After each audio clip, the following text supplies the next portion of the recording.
ଆପଣଙ୍କ ପିଲାମାନେ ଚଗଲା ହେଉଛନ୍ତି କି ଝଗଡ଼ା କରୁଛନ୍ତି, ସବୁବେଳେ ଖେଳୁଛନ୍ତି, ପାଠପଢ଼ାରେ ମନ ଦେଉନାହାନ୍ତି, ତାଙ୍କୁ ଆୟତ୍ତ କରିବା ପାଇଁ ଗୋଟିଏ ସରଳ ପ୍ରୟୋଗ କରନ୍ତୁ। ବୁଧବାର ଦିନ ସନ୍ଧ୍ୟା ସମୟରେ ଆପଣଙ୍କ ଠାକୁର ଘରେ ଗୋଟିଏ ଲାଲ କପଡ଼ା ପକାନ୍ତୁ। ଲାଲ କପଡ଼ା ଉପରେ କିଛି ଯଜ୍ଞ ଭସ୍ମ, ଅଷ୍ଟଗନ୍ଧ ଚନ୍ଦନ, ଲାଲ ଚନ୍ଦନ, ଶ୍ରୀକରପୁର ତାକୁ ମିଶାଇ ଏକତ୍ରିତ କରି ମିଶ୍ରିତ କରନ୍ତୁ। ତାପରେ ଗୋଟିଏ ମନ୍ତ୍ର ଦ୍ୱାରା ତାକୁ ଅଭିମନ୍ତ୍ରଣ କରନ୍ତୁ। ଓಂ ହ୍ରିଂ ହ୍ରିଂ ହ୍ରିଂ କାମାକ୍ଷା ଦେବ୍ୟೈ ନମଃ।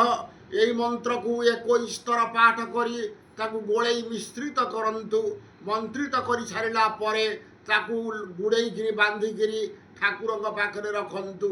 ରଖି ସାରିଲା ପରେ ତା ପରଦିନ ବ୍ରାହ୍ମଣ ମୁହୂର୍ତ୍ତରେ ଉଠି ସ୍ନାନ ଶୌଚ ଆଦି ସାରି ପିଲାମାନଙ୍କୁ ସ୍ନାନ ଶୌଚ କରାଇ ଏଇ ଯେଉଁ ମିଶ୍ରିତ ଦଗ୍ଧ ଭସ୍ମକୁ ତାଙ୍କ ମୁଣ୍ଡରେ ପିନ୍ଧେଇ ଦିଅନ୍ତୁ, ତିଳକ ପିନ୍ଧେଇ ଦିଅନ୍ତୁ।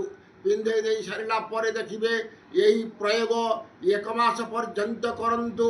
ତିଳକ ତାକୁ ସବୁଦିନେ ପିନ୍ଧେଇ ଦିଅନ୍ତୁ। ଦେଖିବେ ସେ ଆଉ ଚଗଲା ହେବେ ନାହିଁ, ଆୟତ୍ତରେ ଆପଣଙ୍କର ରହିବେ।